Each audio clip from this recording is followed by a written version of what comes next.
Good morning, everyone.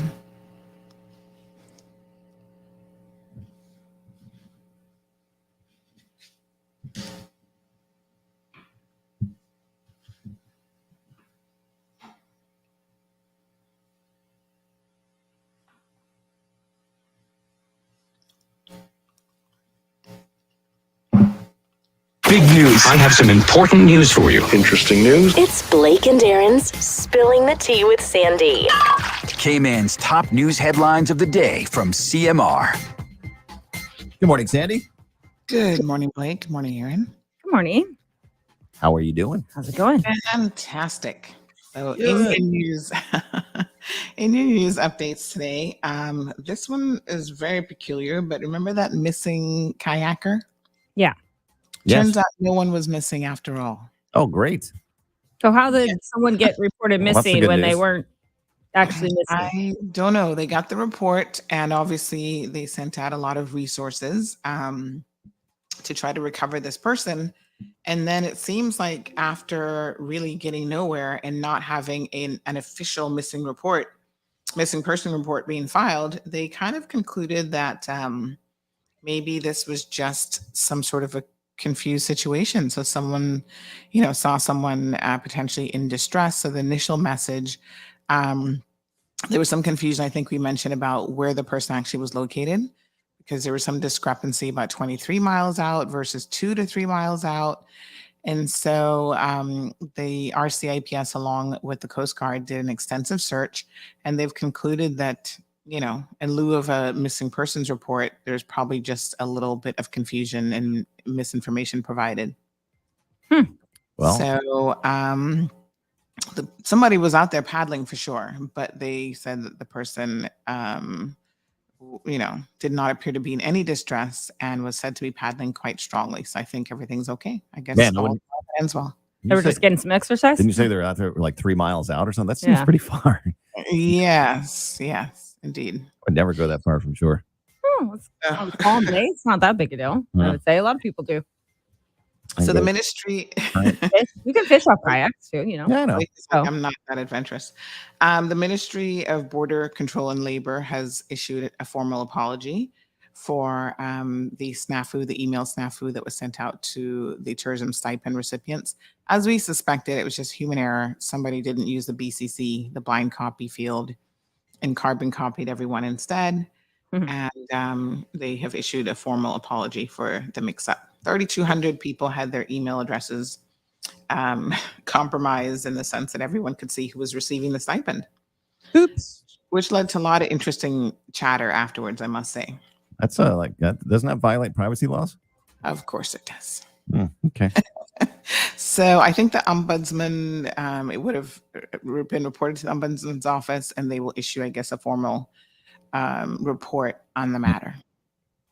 I I mean, guess somebody who's offended by that could sue and be like, that you Yeah. violated my privacy. for That sure. that opens up a lot of Doors. can of worms. Worms, for sure. Worms. And sea urchins, not something we think about often, but the Department of Environment has said that the sea urchins are actually on the decline in the region.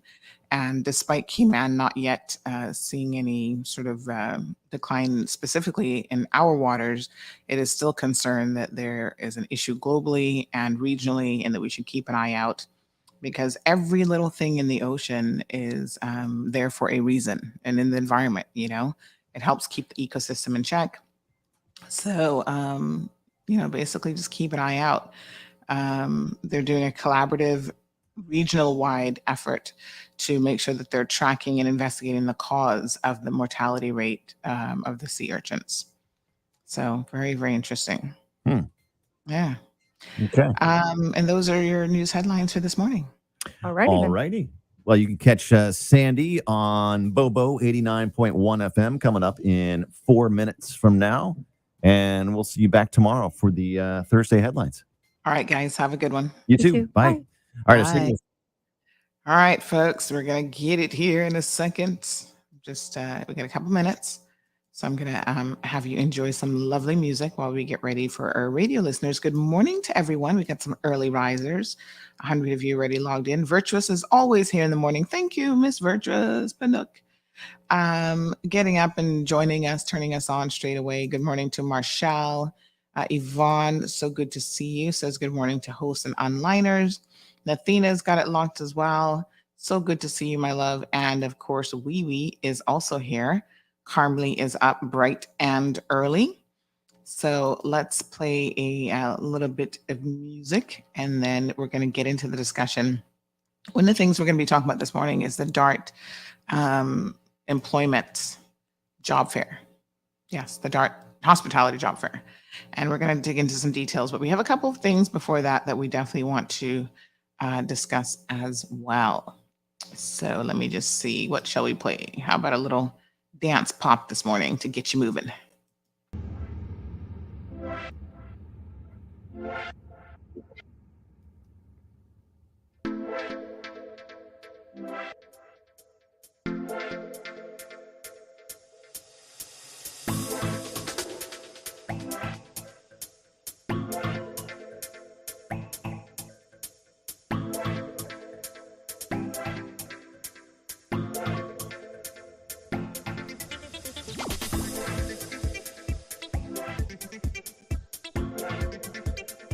One of the things we're going to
all right, folks, just a couple of seconds. We're going to go live on the radio.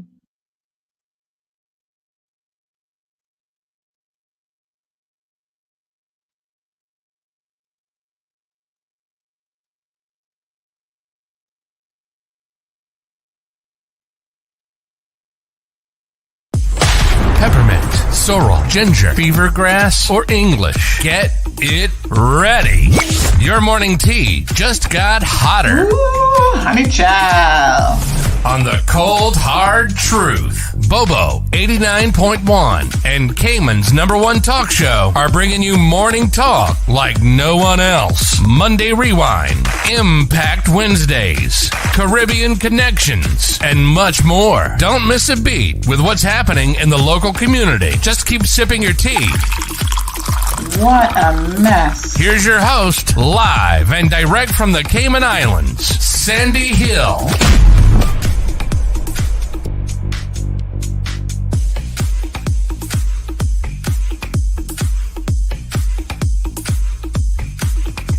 Good morning, good morning, good morning, Keyman. Rise and shine and up and at 'em. Wow. What can I tell you guys except happy hump day? It is Wednesday, April the 20th. this entire month, I think, has flown by. I think the entire year is moving kind of quickly, but we've got lots to talk about this morning, folks. We're playing a little bit of catch up from Monday Rewind because, of course, we didn't have a show on Monday because of the public holiday, and then Tuesday is our Tuesday Rundown segment with Health City. So we are playing catch up a little bit, and I want to bring you guys up to speed on a few things that transpired over the weekend. So we'll start off by talking about some of the fight drama. What can I say except, it's part of the news, and we're going to cover it, and I'll go into some details about two different incidents that had my eyebrows raised over the weekend, and I was just like, what on earth is this? And then, we'll talk a little bit about regional news. We try to do Wednesdays as our Caribbean Connection segment, where we kind of touch bases with people in the region to see what's been going on. We haven't had a proper Caribbean Connection Wednesdays in a minute, just because, quite honestly, our regional partners have been incredibly busy. The news business is a tough one around the world, around the region, and everyone is just honestly trying to keep on top of it. It's not just Cayman that is finding the news business challenging. It's worldwide. And then a bit later on in the show, for kind of the second hour, we're going to talk about the DART Hospitality job fair and the results that have come out of that. So CMR has been doing a lot of digging, and we've gotten some very, very interesting information that I think will shock a lot of you. And then some of you might not be all that surprised. So good morning, one, and good morning, all. We got Carmelie, Wee Wee, Nathina, Miss Yvonne, Marshall, Panook, JD is joining us. Says that I sound different. Well, I'm actually in a different environment, so that could account for the audio being different. Audio and acoustics is environmental. So depending on where you're at, the room actually changes the way that you sound. So entirely possible, JD. Good observation. Good morning to Miss Iva. Carmelie says that she's been up since 4 o'clock in the morning. Had to fix breakfast for the hubby so he can get to work. Good. Lily, good morning to Lily Boo. Aliano has also got it locked. Felicia, Miss Dory is here. Miss Beulah, Everton, and DJ Truckin has got it locked. Almost 130 people already. Hey, Chef Remy just joined the conversation online. And of course, a big shout out to all of our listeners on the radio, Bobo 89.1 FM. Already the number one talk show. What can I say? You guys are enjoying having the option to be able to listen to it on radio. Can I tell you a little bit a background of how the whole radio thing happened? Because I think some of you might have missed it. But quite honestly, Nathina says that I look extra slim. Ooh, girl, I'll take the compliment. I think I have lost a few pounds because I've been trying on clothes lately. And the bottom half is definitely a couple sizes slimmer, but the top is always, what can I say? I was gifted with more than necessary, really. But let's talk a little bit about the history of this talk show, and then how we got to Bobo 89.1. Kind of all seems to be a bit of a divine, I don't want to say divine intervention, but the universe working in collaboration kind of brought this all together, and that's why you're listening to it now. So I tell you what, you guys know I've dabbled in talk radio before. I actually had my own show at one point called Straight Talk, which was on a DMS station way back when. I think that was 2009. So it was a really long time ago. And fast forward now, so in 2020, during the pandemic, we were all kind of sitting there. March, we got locked down, and I found that a lot of people were messaging me. At that point, we had a twice bi-weekly show on Tuesdays and Thursday evenings, right? And everyone was messaging me like, oh my God, Sandy, I don't really understand what's going on. Can you, help explain this to me? And the regulations were confusing. Remember all the questions? Can I walk my cat outside? Can I walk the dog on the lawn? Can I let the pet hamster out? I mean, it was just so crazy. We were all trying to get a handle and a fix on the whole COVID situation. And so it was pretty, I felt like we as a community and even as a world really needed each other, right? So I made the executive decision, to go daily with the morning show instead of bi-weekly. So we were doing Tuesdays and Thursdays initially. Then in the morning, I said, you know what, let's go daily. So for a while, we were doing daily and evenings, Tuesdays and Thursdays. So, the daily took off. Hundreds of people every morning, 400 people tuned into the morning show listening. And I think part of it was everybody just needed something to do in the mornings. We were all in lockdown. We were kind of bored, and people were just jumping on saying, okay, what's going on? How are things going, sort of thing. And it was also a good way to try to work our mind through all of the different regulations and to try and figure out exactly what we were supposed to do, when we were supposed to do it, and all of that good stuff. So we kicked off the show in March. So we've just celebrated 2 years. Kevin's going to kill me, Kevin Watler, because he did give me the exact date. I've got to put it in my calendar because it is a little bit of an anniversary date, right?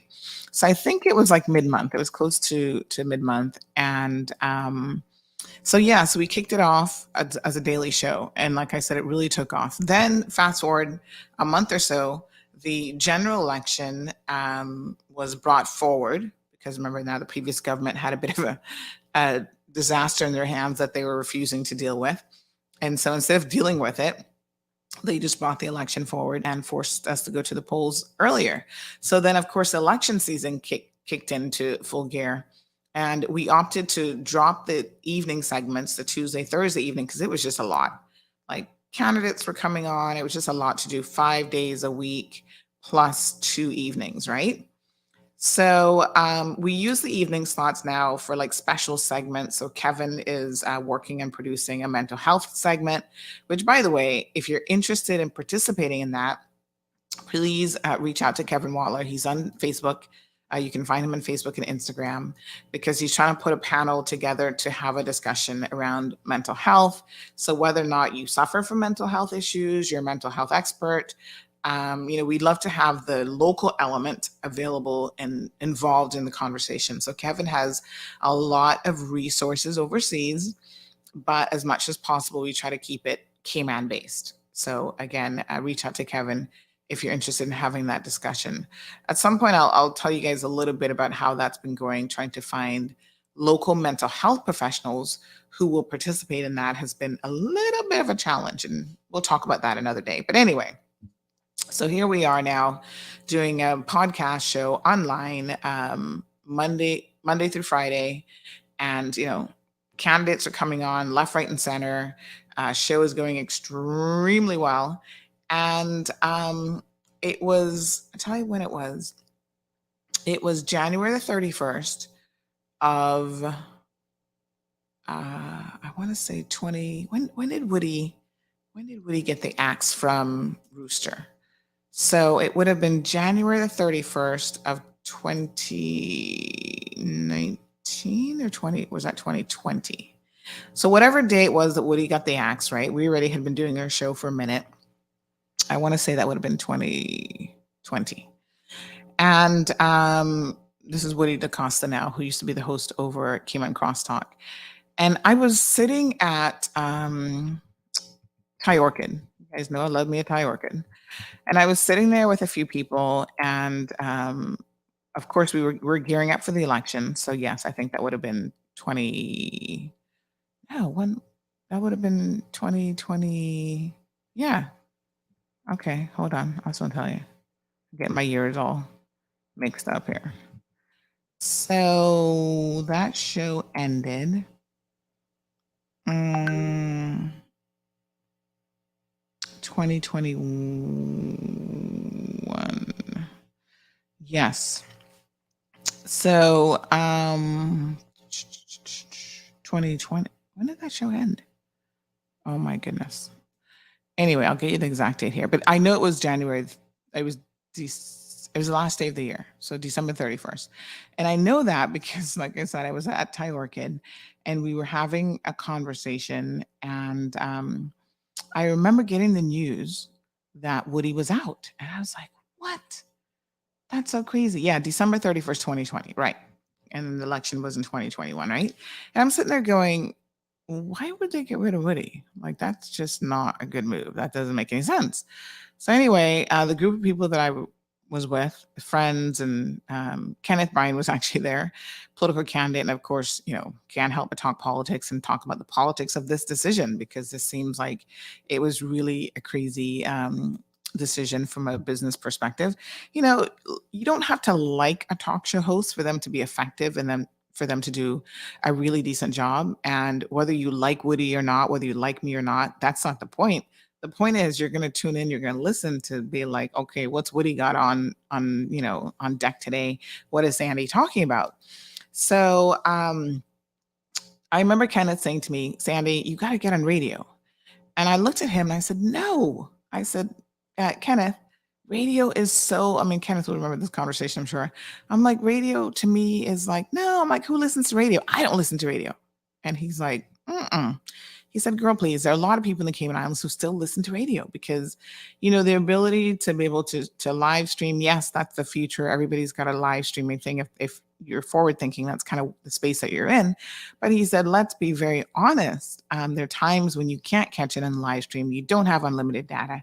And he said, you're also missing out on an entire population of people who haven't quite adopted those means of tuning in to a platform yet. So a lot of the older people will still tune in to traditional radio, turn up the volume and listen. So I thought to myself, so there was this little seed that was planted in my brain. And I said, okay, this is where we don't know it all. Sometimes we need advice from other people. And the saying, old people in Cayman have a saying that even a broken clock is right twice a day. So in other words, even sometimes when you think someone has little to no value, you should still listen, because you might learn something. And so listening is such an important skill. And sometimes you take it on board, you take it under consideration. And so the seed was planted in my brain to think about, do we really still need to be on traditional radio?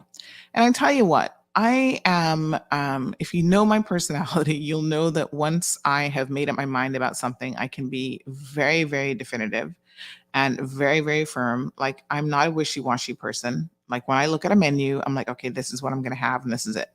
When I look at a person, I'm like, I'm going to make an assessment pretty quickly. But I also am the type of person who's open to being wrong, because I'm human. And so I accept all the time that, I don't know it all. And there's some times when I will adjust how I feel about something. I love to read, and, a study 5 years ago is no longer going to be valid if new and emerging information has come out to say, hey, look at this. And I'm one of those people. I'm all about, okay, something new. Let me consider the possibilities that life has changed, as it does every single day. And so I go with new information. I love to listen to the experts, right? And see what they have to say. I'll walk away with it, make my own determination from what is before me. So this seed was planted in my head. And then I heard within months after that the DMS station was launching. And by the way, just as an aside, the seed was planted, and I reached out to a couple people in traditional radio, and I was looking at the possibility of like, okay, how could this be done? Am I looking at having to start up an entire new station, which is costly and a lot of headache, and there's a lot involved in that. So I thought, that's not really the route that I want to go. So let me look at existing stations and see where they might have room. So I actually, funny enough, reached out to Star 92.7. And I said to them, hey, you guys interested? I've got a great talk show in the morning. Everybody's tuned in. And I'm thinking about in the back of my head, maybe doing a traditional radio format. And they said, no. We've got a morning show that's sponsored by so-and-so. And, that's their sponsorship money. We want to keep that alive. And da-da-da. And I said, okay. I said, cool, no problem. When someone tells you no, or you got to know, that's not always the final no. So I thought, all right, I gotcha. I understand. They have an evening show. And I was like, no, not interested in the evening slot. Doesn't work for me. I'm in the morning slot. So just left it alone. No big deal. So a couple months later, I hear about DMS launching some new stations. And one of the new stations is 89.1, but it didn't have a name at the time. And I'm trying to remember, we didn't even know what the frequency was either. But they're like, we're launching 3 new stations. One is going to be a community-based station that is all about mostly talk radio, news and information, and really, a radio station for the people of the Cayman Islands, for the community. Didn't know a whole lot more about how it was going to work and all the dynamics of it. But I thought, oh, now this sounds like it is right up my alley and exactly what I am looking for. So the behind the scenes discussion started happening. And in fact, they contacted me and said, we would really love you to have that morning slot, that anchor slot for your show. And I said, wow, this might just work out. And as luck would have it, modern technology, being as amazing as it is, folks, has really allowed me to have my morning show on YouTube and Facebook, where again, hundreds of you are on right now, and still be able to tap into the radio platform with me not really having to do a whole lot extra, right? So yeah, new boards and mics and that sort of thing to make sure that the radio sounds good. But physically, I can do it like how I've always done it. So this to me was intriguing and amazing. And I was like, oh yeah, I'm totally on board. Look at that, Damien joining us from Little Cayman. Thank you, Damien. So that's kind of the backstory and how we got here. And it's been months of the DMS team doing what they needed to do. They're actually launching 3 new stations, so make sure you check it out. They've got a new country station, K Country. They've got Magic, which is 91.5, which, by the way, I love the music and Magic. I find that now, most of the time, if I'm not listening to news, I'm tuned into Magic. And of course, now Bobo, and they came up with the name. I love the name. And it's a very unique and different platform. It has a different format. So you can host a show if you want on Bobo. You just contact the DMS team and they will get you all sorted out. So this is pretty cool. That's how we got here, folks. I'm excited about the possibilities. And here's the very interesting thing about this. Soon we're going to be talking about the annual Tower marketing, their media consumption report. And one of the things that I have already heard through the grapevine about the media consumption report is that the Cold Hard Truth was in the runnings for 2021 for, the talk show market. And we beat out everybody else as the island's #1 talk show. But here's the most interesting thing about that. That was before we were even on radio, like on traditional radio.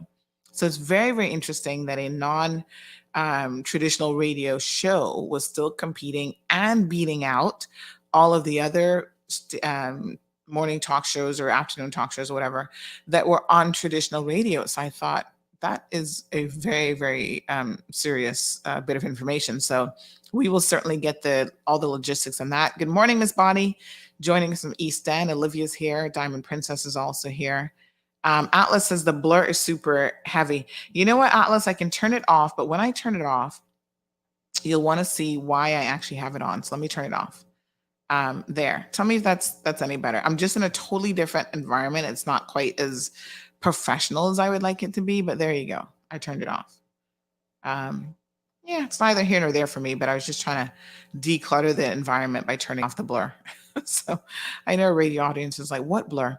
So there are things that we can do with like visually the filters and blurs and whatever. And because the background isn't what it normally is, I had it blurred out where you kind of could make out that it was the flag back there, but not much else. But in any event, doesn't matter. You guys are here for the conversation.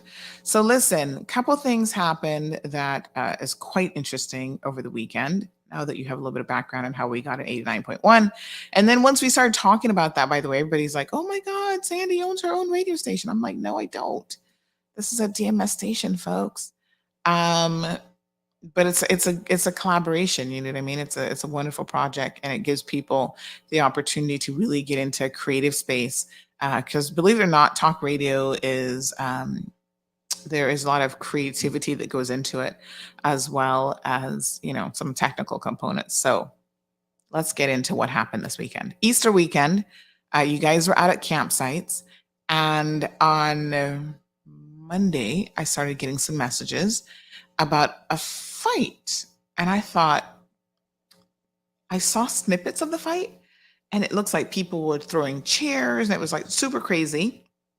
And I thought to myself, ooh, this looks really, really crazy. So I I then reached out to the source of the fight, and the person said to me, oh no, that's not Cayman. That's let me double check where it is. That's Rotan, I think it is. Yeah. And listen, these people were unbelievable. I mean, the throwing of the chairs, it was like Easter thing. It was just not a good look. So Rotan had this, it was several groups who it looks like they were out camping as well. You know, Cayman has a lot of connections to the Bay Islands, right? So they were out camping. It looks like their camping situation went a little haywire and they started throwing chairs at each other. And we've got some video footage here, like literally fighting each other. Like it's just crazy. Like I see one video has a person with like a chair. I'm gonna try to maybe show some of these a little bit later on, but one person has like a chair, like hitting people with the chair, like men and women are fighting. I'm like, I don't know about y'all, but we didn't grow up like this. I'm sorry, and I'm not trying to sound like bougie or anything, but we grew up with standards. You know what I mean? Our parents, well, my aunt, you know, we don't wallow in certain things, right? So the only time I've only had one fight my entire life, really. And that was because I was just defending myself in high school against Mike the bully, you know, and I had enough of Mike the bully and he went overboard when he decided to touch me and I had to defend myself. But we don't just go around throwing chairs at people and fighting and yelling like animals. And oh my God. So when the person said to me, oh, this was Cayman and this was a campsite, and I thought, this looks strange for a campsite. I got to be honest with you. But hey, I can't put anything past, I can't swear for no one anymore. Right? So I'm like, yeah, okay. So, you know, I contacted the RCAPS. Oh, they haven't even responded, Joe. But normally when they don't respond, that's a good indication that it's really nothing serious and it's probably just a rumor. So anyway, I then contacted the source of the videos and I was told, no.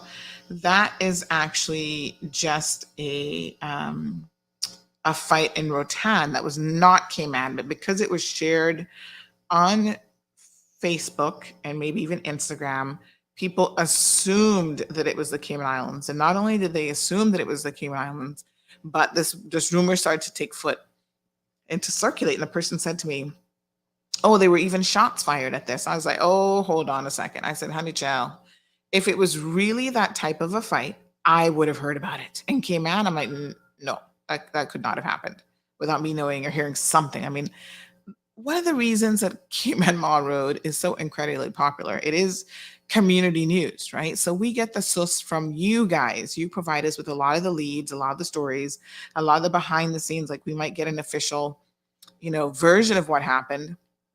But you know, at the end of the day, you guys really give us like the full news. So Denny is talking about my mic positioning. Denny, the issue is I'm not in my usual spot, so I have very limited desk space. So unfortunately, this is what it is. I don't have a boom arm or anything to work with. So I think you guys will be fine. He's saying the mic is not, you can't see my lovely face, but you guys will be fine. Trust me. So yes, so I knew that this wasn't really a Cayman fight at that point. I said, oh my God, this is so crazy. But then by yesterday, I got wind of a fight that did take place in the Cayman Islands. Remember Bananas? This place, what is it about? You guys have to help me figure this out. 936-2626 is the number. What is it about certain locations that really seem to attract? It's not the location per se, but it's the crowd that is attracted to that location that makes it problematic. So you can't ever say, oh, Bananas is a horrible place and there's always violence popping off there. It's actually the people that, why are they attracted to Bananas? I don't know. Why are they attracted to the Strand? Like Lily's upstairs. Why do they go there? What is it about these locations? Is it because the drinks are cheap? I mean, I don't know because I don't go to either one of those. But help me figure this one out here. Is it cheap drinks? Is it just like that's a younger crowd? And younger people seem to have not been brought up. They don't have no brought upsy, as Caymanians would say. Lord have mercy. They're so embarrassing with their behavior. I just don't know. But there are certain locations, and the irony of it is both of those locations at the Strand and the Bananas building on Eastern Avenue, people have died there as a result of this behavior. Remember by Bananas, the Indian guy, I think he's from, was it Goa or Sri Lanka? But he got stabbed to death. Was it stabbed? Or did they hit him? I'm trying to remember. No, it wasn't a stabbing. I think it was just the magnitude of the assault, and he died. I attended some of that trial. What a sad situation. And now several young men are going to spend, Caymanian young men, by the way, are going to spend years in jail for manslaughter. So I don't know what it is about, these locations, but they really do seem to encourage a certain type of individual to hang out there. And by extension, then these fights and stuff happen. So let me show you guys this banana fight. I don't know what it was about, but it's embarrassing. And, it's just unbelievable that this is really the Cayman Islands. And it makes me pause. And there's so much that I could say about this that, quite frankly, my mind is just completely blown. I just don't even know. Good morning to Tracy. Luis is here. Good morning, Miss Joy, joining us from Texas. Carol says, fighting over the women. Stupidness. Wow. Thank you, Damien, for reminding me. Yes, he took a blow to the head. So Richard says he didn't even notice the mic. That's the gorilla in the room, chow. So let's have a look at this video, and then we can kind of break down what we're viewing here. Fighting over the women, that's one of the stupidest things that I've ever heard of, because guess what? The woman's probably going to find a new boyfriend by the next day and leave both of you that were fighting over her alone anyway. So here we go.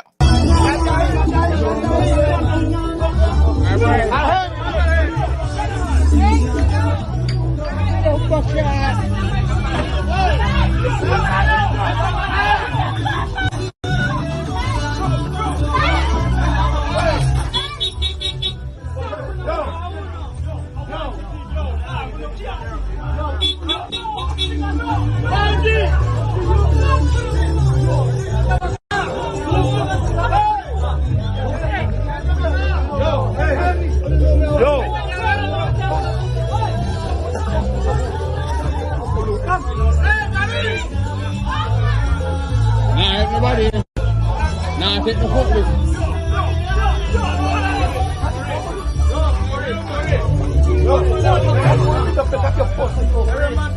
Watch it. No, you don't need to. Watch it. That can't be fucking me. A fucking bicycle money, please. Oh, man, I see it, man. A fucking bicycle. Hey, man, a fucking bicycle.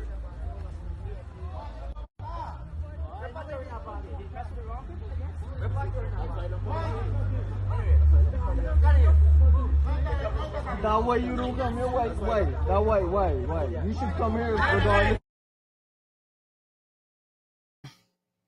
Wow. So even the poor bicycle somehow managed to get in the fight, child. The bicycle was being flung around. And what can I say except that this is just absolutely ridiculous. Listen, you heard all the accents in there. Jamaicans fighting, Spanish people fighting, Caymanians fighting. Everybody was in the fight. Did one of those people actually have on a Caymanian shirt? I thought you need to take that shirt off, because you're not representing the Cayman Islands when you're acting like a hooligan and just looking downright disgusting. So, I don't know. Someone said it was about women. I don't know what woman was the cause of this, but this made a lot of people look very, very stupid at that particular location a couple evenings ago. And no police anywhere to be seen. As you can see, this actually ended up in the streets, like on Eastern Avenue, out by the stoplight, as someone was like throwing a bicycle around and whatever. Oh, thank you, Damien. He says, no, that wasn't, thank God, that wasn't a Cayman. It looked like one of those Cayman shirts, but he says it was a collateral shirt from Honduras. What a mess. But yeah, we could hear people from Honduras in the mix. We could hear Jamaicans in the mix. We could hear Caymanian accents in there. And it's just not a good look. And, you know, what were they fighting about? Women, men? I don't know. None of it would be worth it. And the thing for me is you mix alcohol with stupidity, and you are bound to get a situation where it can turn violent really, really quickly. So you saw the one guy kind of like go after, and I don't know who the primary fighters were, but this is the other thing, is when you're in a group environment and a fight breaks out, people who were not even involved in the fight, like involved in the initial argument, all of a sudden they get involved. It's collateral damage, right? So they start to fight each other, and it's just adrenaline is pumping. You mix it with alcohol, like I said, it's just a bad combination. Testosterone and, you know, estrogen, everything else in the mix, and you've got people fighting each other, and half the time they don't even know why. Like they go back and like, oh yeah, I sucker punched him, or I punched him, and you know, I don't know why. You see people scampering and running around in that video. You know, people go out, they travel with guns and knives and all this sort of thing. Folks, we have had some very, very serious, you know, incidents at establishments.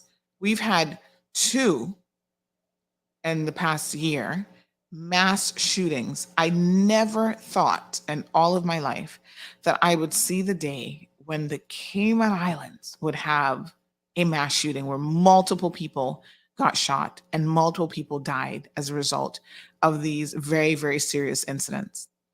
And again, you know, they tend to happen. I mean, I think they could technically happen anywhere, but they do tend to happen at locations that have had a history of being hot, that have had a history of, you know, being locations of violence previously.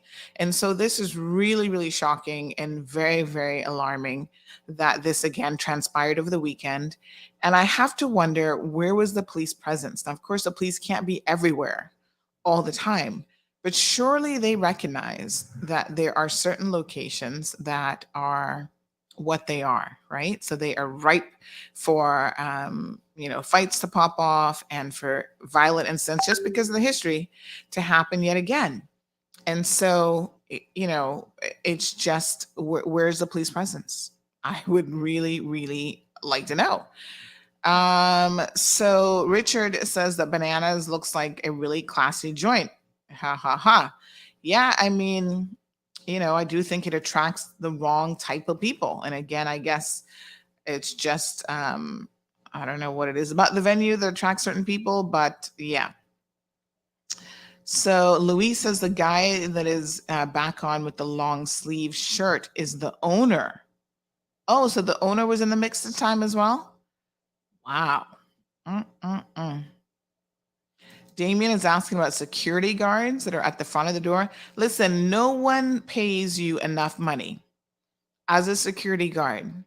$6 an hour, $7 an hour, $8 an hour. That is not enough money to put your life in harm's way and in direct danger because of these hooligans wanting to fight each other and shoot up the place and do all this sort of stuff.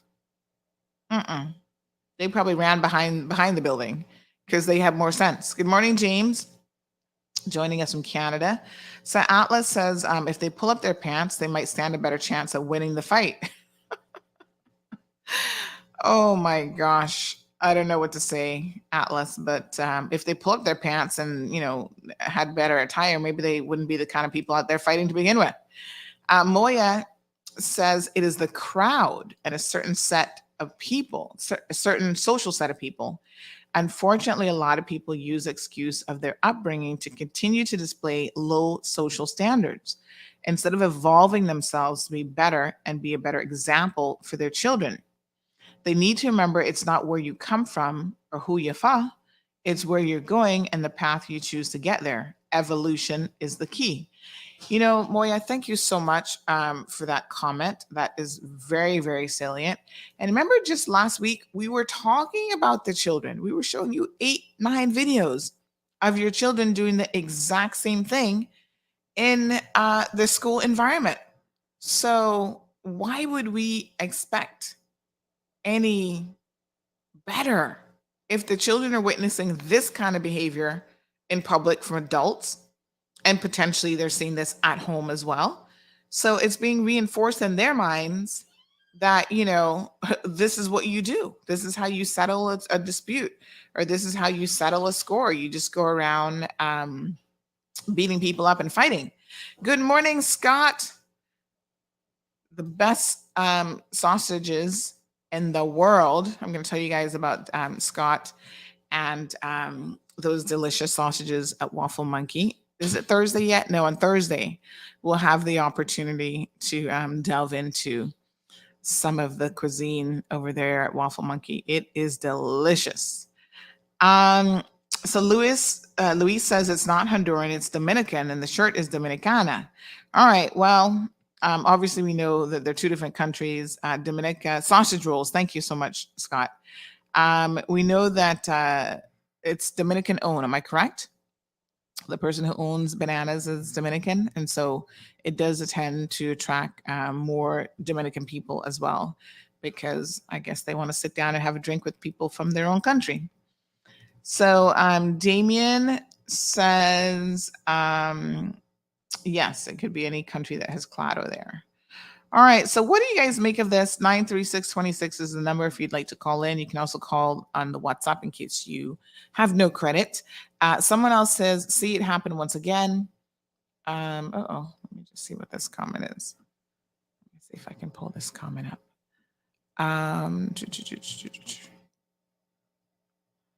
So this is a real serious indictment on so many people that these incidents continue to happen. So let me just see if this comment is in relation to the fights.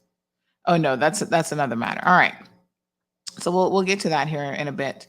So yeah, the fight in Rotan now, that is I can't tell you, I haven't watched it yet, so let me forewarn you that if you have sensitive ears, this might be another one that you will want to be cautious listening to. So let me just have a look here. This one is quite lengthy as well. Oh my Lord. Let's see if we can prepare that one. But again, it does make me wonder what we are teaching our young people when we see things like this happening, when we see behaviors like this on display. And it's not just Cayman, folks. It seems like it's the world over. In the US, sometimes we see different places where these fights pop off. And, it makes everybody look bad. And it's unfortunate to say, but it does normally involve a certain caliber of individual, people fighting at the KFC, fighting at the Walmart, fighting at Burger King, and all these other places. And you're just like, what on earth? This type of a brawl certainly doesn't make people look like they're the most, intelligent, or that they're the most well-behaved people in the world. And it reflects poorly on a lot of us who have nothing to do with it. So anytime I see Caymanians in public carrying on like this and fighting, I imagine other people around the place are going, oh yeah, there goes Caymanians yet again. And I think to myself, this isn't who we are. We're better than this, but yet for a certain segment of the population, clearly that is who we are, right? So Everton says, just to understand why young people can't just go and have a few beers and have a good time and go back home without installing a situation where people get hurt. Just don't understand it. I think that maybe you meant to say instigating. Everton, I think the issue is if you're unable to do those things for whatever reason, then be mindful of the fact that you could stay home. You don't have to go out, right? You could just stay home and have a beer, have a drink. I think some people just become very, very ignorant when they drink, and you shouldn't you mix alcohol with just certain types of personality and you've got a recipe for disaster. So if you know that you're that type of person that you get stupid, you're a stupid drunk, or you get violent, because some people get very violent when they're drunk, you probably have a problem with alcohol and you shouldn't really touch it if you had any good sense. But if you want to have a few drinks, then maybe you stay home and do that. But listen, we've seen incidences where staying home and doing it isn't really the answer either. Is this a problem with people just they're alcoholics, or they're not able to control their violent tendencies when they're drinking? Alcohol is a hell of a thing, folks. Remember the stabbing of the two brothers? Again, that was an alcohol fuel rage attack, and it's the third time that brother has attacked his own brother, and it's because he clearly has some sort of a substance abuse problem, and his drug of choice appears to be alcohol. So he goes around abusing alcohol and to an excess, where then he you guys saw that video. He's falling over himself. He is attacking his brother with two machetes, not one, but two machetes, and practically severing his brother's ear and his face. I mean, listen, I think that some of y'all just need to recognize that you need to leave alcohol alone. Good morning, Miss Brenda. Miss Brenda provides this quote that we're very familiar with. She says, "A drunken mind reveals what a sober mind conceals." Yes, I agree. And Miss Brenda, is it not obvious that a good portion of people should not be mixing alcohol with anything? Like, in other words, they shouldn't be drinking. We've even seen it with politicians, folks. There's some politicians who get ignorant, they get belligerent, they engage in certain behavior. And when you look at the history of that behavior, it revolves around them drinking. And again, it might be difficult to admit that you have a substance abuse problem, but when you do, you're able to get yourself the proper help that is required. And when you get yourself the proper help, then, you should be able to just not touch it. And I think that this is the cold hard truth, folks. Alcohol is one of those things that if you have a problem with it, the best thing for you to do is to abstain completely. This is just my thinking on it, and you're obviously free to disagree. 936-2626. Anybody suffers with a problem with alcohol and you think you can have just a little bit? I'm going to share a personal experience with you guys, because I have had what I think is an alcoholic in my own family. Someone who I don't have a whole lot of memories, but the memories that I do have, my dad seemed like, may he rest in peace, that he liked to drink a little bit too much sometimes. And when he did, I don't recall him making the best decisions, right? Now, I don't know. I don't think he was ever diagnosed with like being an alcoholic, but I just think that when he drunk, that he became one of those people, became stupid and did things that ordinarily he wouldn't really do. But as Miss Brenda says, drunken minds reveal what a sober mind conceals. So I have always had this in the back of my head, that the memories that I have surrounding him and alcohol use and potentially alcohol abuse were not positive ones. And so I personally have made the decision that I would never find myself in that situation. And quite frankly, I don't really drink, People find it bizarre. They're like, "Oh, have a glass of wine." I'm like, "No, thanks. I'm good." Because I think that if you have a history of alcoholism or alcohol abuse in your family, that you might understand that there's a real possibility that there is a genetic component to these things. And if that is true, then you'd be putting yourself in harm's way by testing fate. So I've never been inclined to be a drinker, even when I was in university and whatever. I was always the sober friend, the designated driver, the person that drove people everywhere. And the reason behind that really is a very personal one, because I do believe that there have been at least one or two persons in my family who have suffered from some sort of an addiction when it comes to alcohol. And so I thought, I'm going to give myself a fighting chance here and not even touch the stuff really. So, I've had one or two glasses here and there over the years. It's not like I have a glass. I'm like, oh my God, I got to drink a whole bottle. It's nothing like that. But I think that these habits can form in a very, very, nonchalant and easy fashion when you're not being very conscious about it. So Gigi says they should be persecuted and prosecuted, fine them $2,000, an example to others, and to learn to respect the community. Well, disorderly conduct is a crime, by the way. So, Gigi, I think you're onto something. I don't know what the sentencing could be for that, but it does carry something, and yeah, probably a fine. But most of these people, are they going to pay the fine? They show up to court. The court hears some Crimea River story. Oh, I was having a bad day. Oh, they can make up some stories in court. Oh my God. Sometimes the stuff that they say in court, I just sit there and shake my head. And they'll get a slap on the wrist because the judges don't know any different. The defense attorneys put forward a position. It's like, oh, okay. I just lost my cat and I was so stressed out. I went out drinking and I just lost control.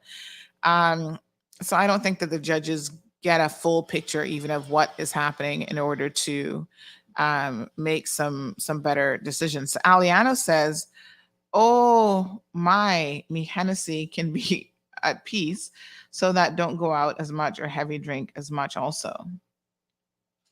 I'm not quite sure that I get the Hennessy comment, but is that your drink of choice? Hennessy, is that what you're saying?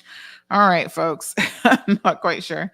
And Everton says they also put your business at risk because of their behavior. Absolutely correct.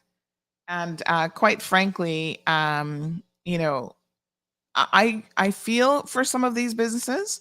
So I do feel for even Bananas. I'm sure the business owner is doing the most that he can with what he has. I know the guys at Lily's, are also trying to do what they can to control the situation. And in fact, every time something happens, they're always the first ones to reach out and to say, listen, we didn't have anything to do with this incident. They always try to distance themselves from it as quickly as possible. And it's unfortunate that a business even has to do this, Everton. So I do take your point on. But what's a business? What are they going to do? Well, I know that one thing for sure, the Strand complex as a whole needs to have better security cameras all over that complex. And I think that if they have to hire, now I don't know exactly logistically how this works. I think the RCIPS needs to have a, they need to have a, presence there on their own. But could these businesses, and this is a question that I have because I'm not really sure how this could work, but can these businesses hire not just regular security, but are they allowed to hire like the firearm unit of the RCIPS? Do they perform private duties? So I know sometimes the regular officers can be sort of seconded or contracted out to a private like when they do functions and stuff, right? So these event promoters will hire our RCIPS presence for their events. But can a business actually hire? Because of course, they're one of the few people that would be permitted the firearms unit. They're one of the few people that would be permitted to carry a firearm. And then, of course, the question becomes, who wants to go out to a nightclub and see an armed officer there? But is that where we've now gotten to in the Cayman Islands? I don't know. These are questions that I have in my head. Is that what we have to do to ensure that people can be safe and to have a good time? Ms. Brenda, thank you so much. Yes, we're going to talk about that here in a second. And we're also going to get to the DART job fair coming up here as well. So Ms. Brenda wants to give a big shout out to our Carifta 2022 athletes. Track and field youngsters returned yesterday. Not sure when the swimmers will be back, but they're at the top of the medal table. So yes, Ms. Brenda, thank you for the reminder. And our athletes, again, positive young people, have done particularly well. We saw a gold in the under 16 long jump. We saw the swimmers. I think they also took gold, as far as I can recall. The swimmers did extremely well, especially in the 400-meter relay, and some others. So Carol says that the swimmers will be coming back on Thursday. So we'll see if we can have some of these young people on the show, because listen, we often sit here and we talk about the negative, and we talk about all the bad things that happen in the community, but there's also a lot of good things. As Ms. Brenda has pointed out, our Carifta athletes have done extremely well. We are very, very proud of them. So we need to highlight, and a lot of our young people are chasing, like I told you guys before last week with all this bullying. The reason why they're recording it is they are chasing social media clout. So let's give them social media clout for the positive things that they are involved in and for the positive things that they're doing. So Everton says that in the US, where he's at, they have off-duty police officers at Walmart and a lot of other establishments. So it's something to consider. Of course, in the US, everybody's armed. So, off-duty officers can carry a firearm without an issue. Can everybody else do that in the Cayman Islands? Not so much so. Denny, good morning. Denny says there are more options regarding privately owned firearms than people believe. And like I said, I'm not suggesting that that is the best response, but I think that sprucing up security cameras and some sort of control, like crowd control, and people know that, this is not the establishment that you come to have a fight and to act the fool, because if you do, you will have a problem. So Pretty Tash says, I went to Lily's for 1201 party on Sunday, and the RICAPS was there, and I was surprised with the security code. Good. Glad to hear that, that they've stepped it up. Good morning to Emma. Emma says, maybe it's not only alcohol in the play here, all of this aggression. I mean, it's public knowledge that the Cayman Islands are graduating to some high-level drugs now. So CBC just busted someone coming in with thousands of a very serious and deadly drug less than a month ago. How many did they miss? Yeah, I mean, Emma, I don't know how prevalent drug use is in the Cayman Islands. Speaking of that, someone said to me that there should be a report coming out soon from the NDC, National Drug Council. We don't hear a whole lot from them. Why? I feel like they need to be doing more. They're one of those organizations that has such an important role to play in the community, but it seems like they must have a lot of silent victories, because I never know what the NDC, the National Drug Council, is up to.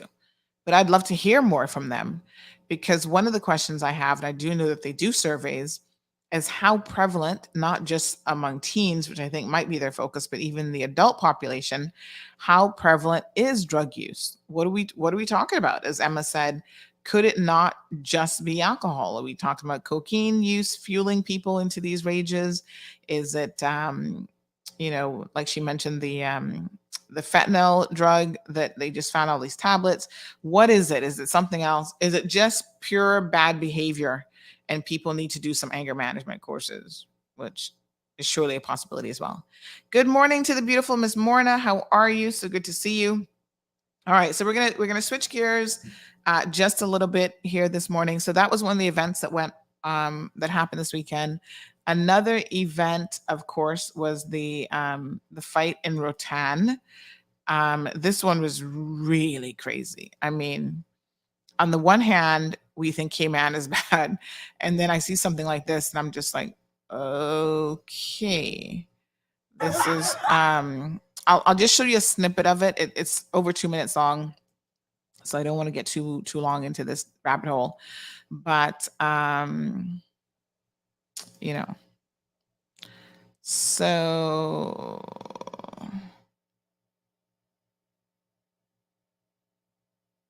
someone is still weighing in on, let me just see this comment here. Right, so this person says, then in a few months, when the next person is killed, we'll wonder why and blame the police. So, yeah.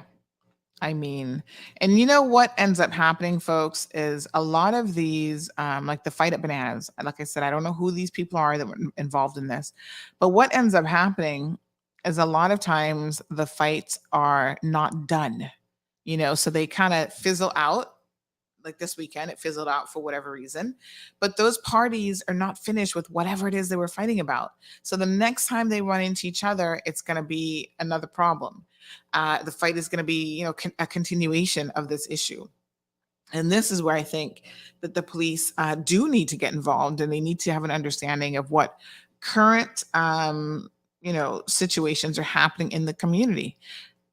Who's got a beef with who, and how bad is the beef that you would want to potentially shoot or stab someone.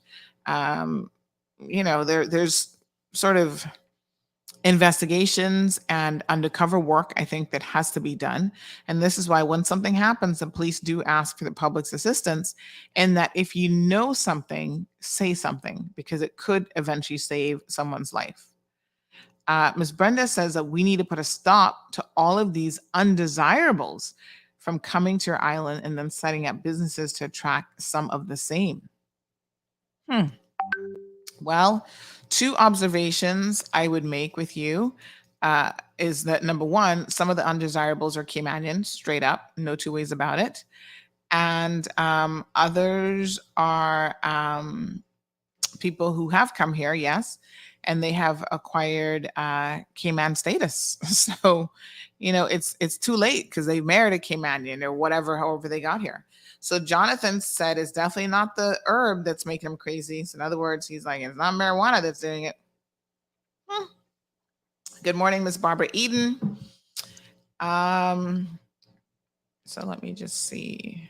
Right. So I'm going to show you just a snippet of this one. Again, for radio listeners, this is a fight that took place in Roatan over the Easter weekend between campers, no less. And all I can tell you is this is next level crazy. Just a couple seconds on this one.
All right, folks. So I'll stop that one there. Again, a bit of a hot mess of a situation, quite frankly, and extremely disturbing. And in that particular incident, you actually heard gunshots as well. And initially, people thought that that was here in the Cayman Islands, but thank God that that wasn't here. But, as Ms. Brenda said, those people probably might have Cayman connections because, we're very, very connected to the Bay Islands, and they'll probably be on the next flight, or they'll be marrying the next available Caymanian and getting the rights to work and remain in this jurisdiction and arguing human rights and everything else. So, yeah, it's a hot mess. Good morning to Jessica Kimball. Thanks for tuning in. Catherine's like, WTF? Oops, sorry. Yeah, Catherine, I feel you. Marshall says Cayman has its own share of undesirables, but of course there's a lot that have been imported. Yeah, it's adding, it's adding bad to bad or bad to worse, as Caymanians would say. Like it's just unbelievable. So a couple quick things before we go on to the Dart hospitality discussion. Jonathan said somebody must have slipped into somebody's tent. Maybe that's what they were fighting about. No, sir. So Damien says one country got more men and the other one got more women fighting over each other. So yes, that fight primarily appeared to be between women, which is crazy. But yes. Catherine says that's why I don't do large crowds. I gotta be honest with you. I'm agreeing with you, Catherine, because whew, what a mess. Marshall says, I bet some of them ran once they heard the shots fired. So Ms. Brenda says, yes, everywhere has undesirable people, but we don't need to import them. Well, I think unfortunately you don't always know what you're importing, and then sometimes the Caymanians are at fault for importing them by way of undesirable, marriages of convenience, or even sometimes it's like a legit marriage and you just import someone who is a thief or whatever. And it might take you a minute to figure that out. And then by the time you figure it out, normally it's already too late. You got kids by them and they've acquired the right to remain here in this jurisdiction. What a mess. Jared says men are in short supply. I don't think that is probably the issue, but I don't know. So Liana, we talked about the one at Bananas already early in the program, just in case you missed it. Andrea says, am I the only person who's never been to Bananas? No, you're not. I've not been there. I think, what were they called before? I don't know how long it's been called Bananas, but I think I've gone there for like lunch before just to pick up something. And that's maybe once or twice. But in terms of like Bananas, the nightclub, oh God, no. Nope. No interest, no thank you. They keep it to themselves. Ms. Brenda says that's a conversation. This is a conversation that could take a week. All right, so last night there was some activity in the area of Savannah, again, behind the gas station. There's some police activity there. And I understand, although I've not seen any official reports yet, that they robbed the JN Money location again. So I'm trying to get some confirmation on this. Let me just see. But last night, I actually did receive messages as it was happening that there was police presence in Savannah, like right by the gas station yet again. So someone has shared this morning that they believe their sources are telling them that that they robbed the JN in Savannah last night. Well, listen, if they got robbed again, that would be the second time that particular location got robbed in 2 weeks, because last week, Friday, a week ago, they were the subject of robbery. So they changed it up a little bit and they decided to hit them during the middle of the week instead of on a Friday night. But once again, I think that a lot of these locations could really do with, sprucing up security. First of all, in this day and age, let's be honest, you go into the bank, everyone is wearing a mask. We're all masked up because of COVID. You have to stop at the door, take your mask off, smile in front of the camera so they can capture you on camera. These locations like JN Money and, whoever else has a door that you have to open to actually go into, before you even open that door, folks, is just a little bit of good advice. Same thing with the people by the airport who are running a loan business. Nobody should be able to just turn the doorknob and walk into your business where you have cash, where you have thousands of dollars potentially, because you're in the loan, you give out loans to people, personal loans or whatever, cash to payday. No one should be able to turn your door and just walk in, because that's kind of not the best security in the world. So what I think needs to happen is that you need to really ensure that you have cameras at the front, and before you buzz somebody in, you make them take down their mask, capture the photo, and then that's in the cloud somewhere, so they can't then walk in and rob you and take the video equipment. If it's in the cloud, it's already delivered to the managers offsite. Technology is amazing, and it can really help us to be more secure in the things that we do as well. So you robbed 2 weeks ago. What security measures were implemented or improved upon to ensure that it wasn't that easy again? Well, clearly not very much if they robbed again last night. Everton does make the point that it could be an inside job. Absolutely. And a lot of these robberies are inside jobs in the sense that there is a connection here, just like the Tortuga robbery. You know, the person who was arranging it, sending photos and trying to tip the robbers off about, okay, this is where the safe is, this is where the money is, this is how many people are going to be working. You know, some people take these jobs really just to be the inside connection in order to go in there and set it up. It's so stupid because literally they walk away. These are inside jobs. And it's not like you're going to take $1 million heist, right? You're walking away with a couple $1,000s, if that, and you pull it off with 2 or 3 people. You split that by 2 or 3 people.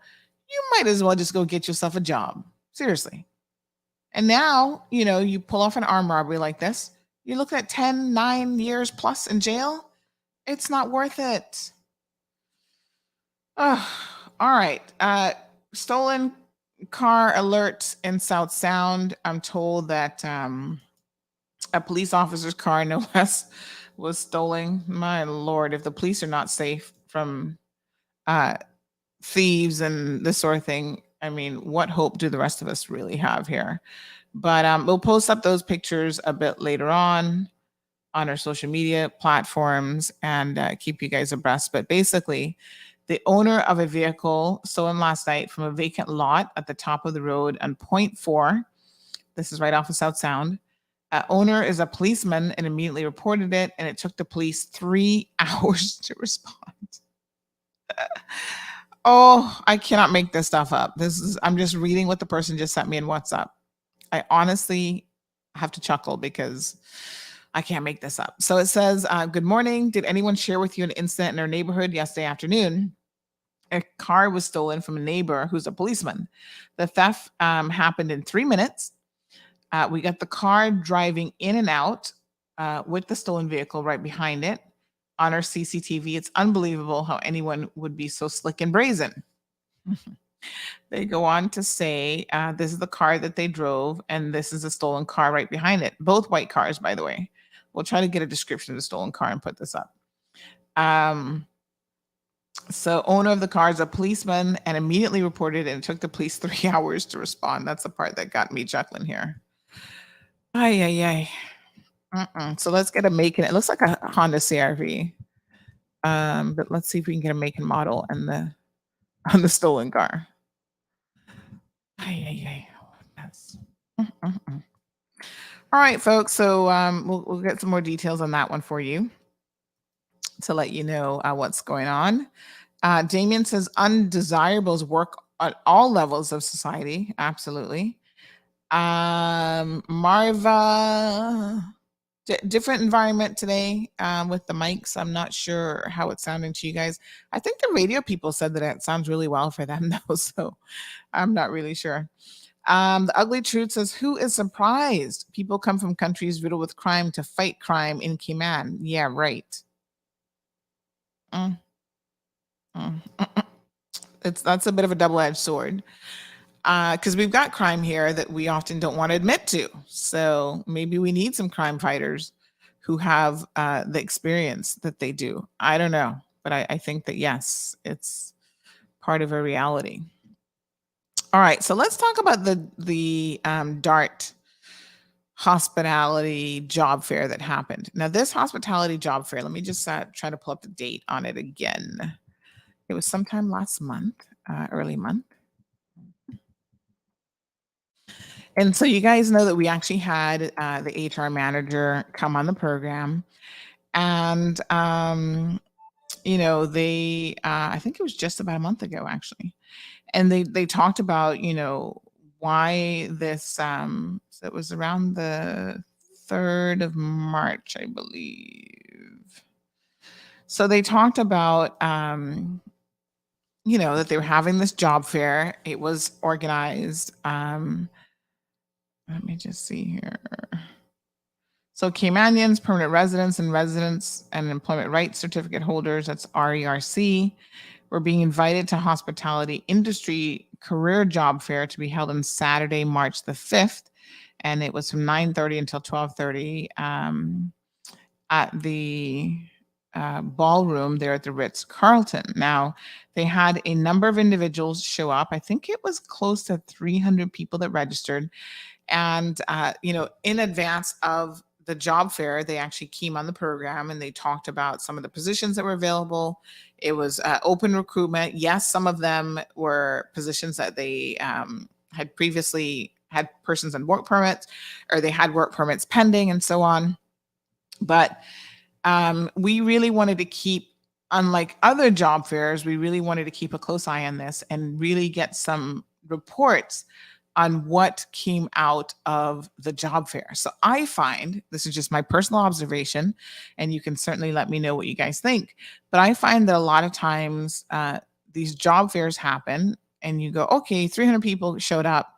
We don't know anything else. We don't know how many people were successful in getting a job. We don't know anything about the outcome, right? So tourism had a job fair, it was private sector, but they sponsored one, and they're actually sponsoring another one now as well. But they sponsored one, I want to say maybe 3-4 months ago now. And again, no follow through. Labor was there.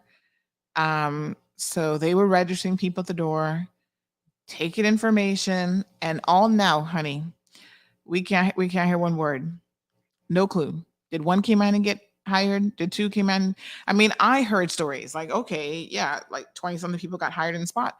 But this is where the government agencies, in my opinion, have an obligation.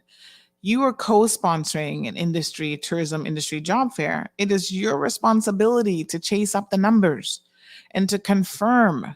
That's what Works is there for, right? You confirm how many Caymanians were hired, how many were not hired, reasons why. None of that has happened out of that job fair. And at this point, I'm not really going to hold my breath for those results. The minister, Mr. Kenneth Bryan, did say that, he was optimistic, but he was going to withhold any real comments on the job fair until he could see some real results. Well, I guess unfortunately for him, he still can't comment because no one has probably provided him with that information. Jonathan says, check the shredder. So I have chased up the DART organization about this job fair, and they put together some very, very useful information for us. I want us to go through it, and I want us to talk about now in real terms what is happening. I think generally speaking with employment, but maybe specific to the hospitality industry, okay? So data is important because we can see trends and we can analyze data and we can draw conclusions sometimes from the data that is being presented. So when I said to them, this is something that is very near and dear to me, and I want to make sure that we get some information on the success of this job fair and not just hear like, oh yeah, we had a job fair and 300 people showed up. Whatever became of those individuals, right? And so I want to thank the DART organization for being open and transparent. And so far, the only organization in the hotel industry that has provided this level of information. Not even our own works department. Let me be very, very clear here. Not even them have provided it from previous job fairs that have been held. To me, that's not acceptable. We want to hold private sector to a standard. And yet the civil service themselves are sometimes not able to maintain or to live up to that standard themselves. So it's unfortunate, but it's one of the things that we need to have corrected. Delcy, good morning. She says, I know a young lady who got hired with Dart had the job fair, and I gave her a ride to work this morning. So we hear these anecdotal stories, right? On both sides of the spectrum, people who didn't get hired and people who are being treated unfairly. And so I say to people, when people say that to me, I say, okay, let me dig a little bit deeper and get some additional information on who these people are, because I feel like anecdotal stories don't hold much weight when it comes to me. Like, I need the details. I need to hear the full source and what's really happening. Now, we've talked about on this program before, and we're going to have to unfortunately delve into this a little bit today. The fact that Caymanians are not always, and when I say Caymanians, you obviously know that I mean RERC holders and PR holders and stuff as well, which are not, they might not be born Caymanians, but they've acquired Caymanian status by law. So they're in the bag as well. They're not always going to be the most desirable candidate for a variety of reasons. Here, let me give you an example. Some of them interview very, very poorly. And your interview is your first impression. If you cannot go into an organization and communicate, even if you're just housekeeping, you might think, well, what's the big deal? I'm just going to be cleaning rooms. Well, it certainly depends on what organization you're working for. There are standards for some of these organizations that you might be rather surprised by. For example, one of the things that I've learned, and I kind of knew this, but specific details, the Ritz-Carlton, ladies and gentlemen of the Ritz-Carlton, they are like, think of the Ritz as like a franchise, right? The Kimpton, these are brands, the Hilton. These are all branded properties. And with them being a branded property, there are certain expectations that come along with employment at those properties. Hear me. It's kind of the difference between you driving a Rolls Royce and a Honda. They're very different vehicles. And you can't be a Honda salesperson and automatically think that, oh yeah, I've got all the skills necessary to sell somebody a Rolls Royce. It's a different clientele. Let's be honest here. Ladies and gentlemen of the Ritz-Carlton, right? It's very different. And so you could be a very good Honda salesperson and you'd never be able to sell a high-end vehicle, because there are certain things that they are looking for. Damien says it's a 5-star resort and you expect 5-star service and level. Well, guess what? Your employees also need to be 5-star. So the same helpers that can, or the same, cleaning crew that could work at another property, and I'm not trying to put any properties down, but I'm just saying, they can work at another property. They might not be 5-star quality for a variety of reasons. And one of those reasons, I can tell you, one of the observations that I've made is they don't know how to speak properly. And that comes across at the interview stage, right? So not about having a Caymanian accent, because you can have a Caymanian accent and still speak properly when it's required, right? If you can't form a proper sentence and you have the possibility of interacting with guests, because you know that this happens all the time. You work in a hotel, you're working in housekeeping, the guests can interact with you when you come into their room. They might ask you for directions. How do I find this or that and whatever? And you speak in such a way that people can't even understand you, or you can't form a proper sentence. And you don't recognize that this is a 5-star property. And so you need to up the ante in terms of even your language skills. Like, hello, if you're hanging out with your friends at Bananas and you want to talk a certain way, regardless of what, whether you speak English, Spanish, whatever, that's not the same way that you would talk to guests at a 5-star property. And so when you go in to an interview situation, you are supposed to be presenting the best of what you have. You're trying to impress someone. 936-2626, 936 Bobo, folks, is the telephone number. Richard chimes in. Richard said, good advice, good show. Well, this is the truth. This is the cold hard truth, folks. If you cannot impress someone at an interview when you're trying to get a job, what makes you think that they're going to employ you and give you a job? I'm just saying. You can't bring your A game. Then what? So Damien disagrees. He says, I disagree, as I've seen persons who lack speech from other countries and do not have the proper skills and experience. Well, that's a problem. But lacking, when you say you've seen persons who lack speech, what does that mean? I'm not saying that they have to have perfect English from a language perspective.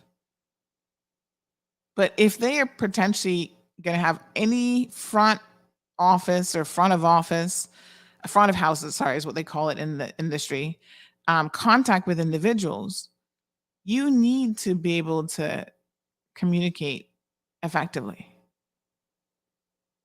Now, if you're in the back office, your food and beverage, like in the kitchen, prepping meals or whatever, no one will ever see you. I guess, your language skills will be between you and your coworkers, and you just need to be able to communicate enough with them to be able to get the food and the business of whatever you're doing done. Folks, at some point we have to recognize that numbers don't lie. And that, in fact, we have an issue here. So give me a minute, and I'm going to show you guys some of the numbers. Now, I know that this is a little bit, I'm going to try to enlarge it as much as I can when I do the screen share, okay? And we're going to look at some of the numbers. So put your feelings aside for a second in terms of anecdotal. Well, my friend not got a job, she not got hired, so I know something is wrong. And I want y'all to look at some numbers here for me. All right. Interviews conducted. A total of 244 interviews were conducted. Can you guys see this? I know it's small, but I can only enlarge it, I think, so much. There we go. 244 interviews conducted. The Ritz did 96. They had 5 for laundry, because remember now the Dart properties have their own laundry facility. 85 for the Kimpton and 58 for the Hampton. So the Ritz-Carlton actually interviewed the most people at 96. Going back to the point that I was just saying about the standards of it being a 5-star property, the standards that are set by the Ritz are not standards that are unique to the Cayman Islands. So the standards transcend all Ritz properties. Let me break this down in terms of what that means locally. So say, for example, you go in to the Ritz locally here, and they like you, and they actually have to fill out quite a substantial bit of information about your interview and how you did and give you marks and whatever. And they want to hire you. That is something, folks, that has to be signed off from the corporate office. So if the corporate office looks at your resume and they don't understand the context of life in Cayman, and you've been swapping jobs every 6 months, they're going to go, this is not a candidate. This would not be a lady that we would want at the Ritz-Carlton as part of our ladies and gentlemen team, a 5-star team. We need a job history that is consistent. Things like this will impact your ability to be able to get a job. Poor references. So a lot of people are like, oh yeah, I want a job. And they think that that's all that it takes. And they don't seem to quite understand that, reference checks have to happen, right? And if you don't pass a reference check or you got something shady in your background, corporate office is not going to sign off on that. And I understand that there are times when here they're fighting for someone to get the job and corporate office says no, they don't meet the criteria or they need to do more training. So the decision isn't always about the local, when you have franchises like the Ritz, the Hampton, the Seafire, it's not always about the local HR manager making the decision. They don't have the final say. Offers made. So they made a total of 53 offers, one for laundry, the Hampton 11, the Ritz-Carlton made 24, and the Kimpton made 17 offers. Now, I want y'all to look at this very, very carefully. So of the offers made, that was 53, you had only 37 offers accepted. So what happened to the other people, right, that did not accept the offer? So that's some 16 people.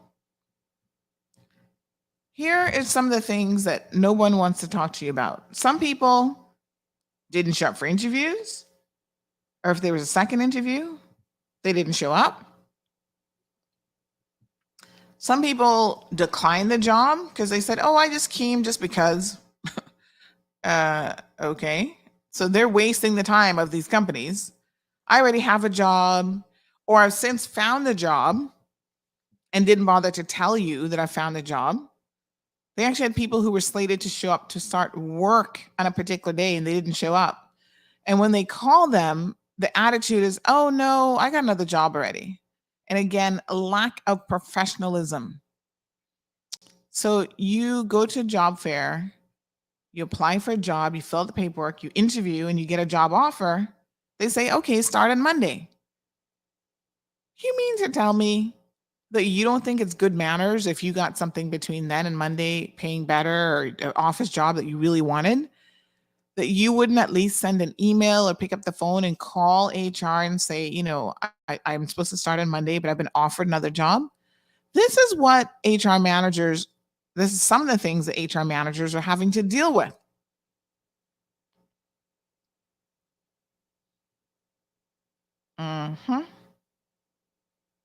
So as you can see on this graph here on the screen, we have offers accepted versus offers declined. Okay, so the Ritz offered 24 people jobs, but you see the breakdown here. Okay. So of those, 20 accepted, 4 declined. And again, they did the interview. They went through the process. The Kimpton had a better rate of offers. They only had 1 person decline. And then the Hampton had 11 offers with 8 accepting and 3 declining. Total positions filled with Caymanians, PR, and RERC holders since January the 1st. So now we see a little bit of a historical information. Job fair candidates at the Ritz versus outside candidates. So of course, you didn't have to go to the job fair to apply to the Ritz. Caymanians apply otherwise. So they have 31 people from January the 1st that were outside candidates. So in other words, they didn't go through the job fair, that are Caymanians, PR, and RERC holders that have been hired since January the 1st. 16 through the job fair, which we just saw, that correlates with the previous accepted versus decline number. We've got the Kimpton, again, 30 people going through the regular process of interviewing. They didn't go through the job fair and they were hired. Same thing with the Kimpton. Or sorry, the Hampton. So 124 people been hired since January the 1st that fall into that AMA Caymanian or RERC or PR holder.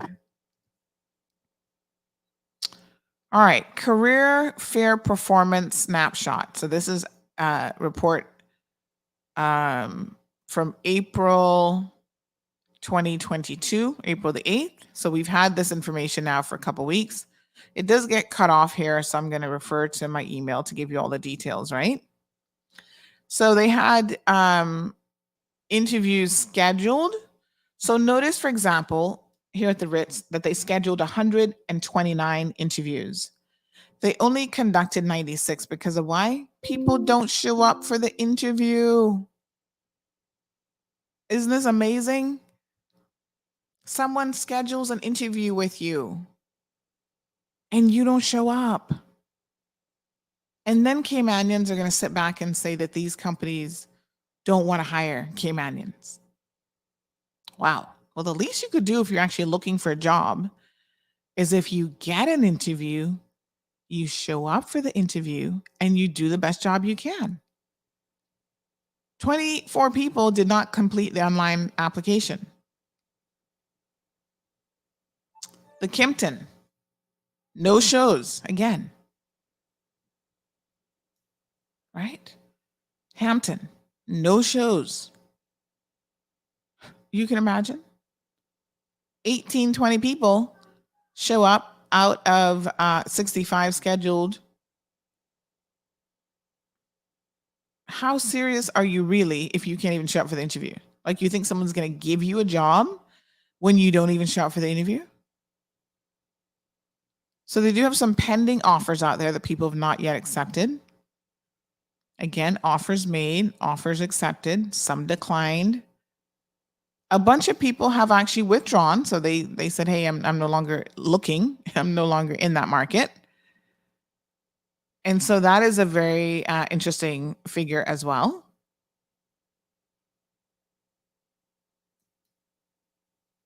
Right?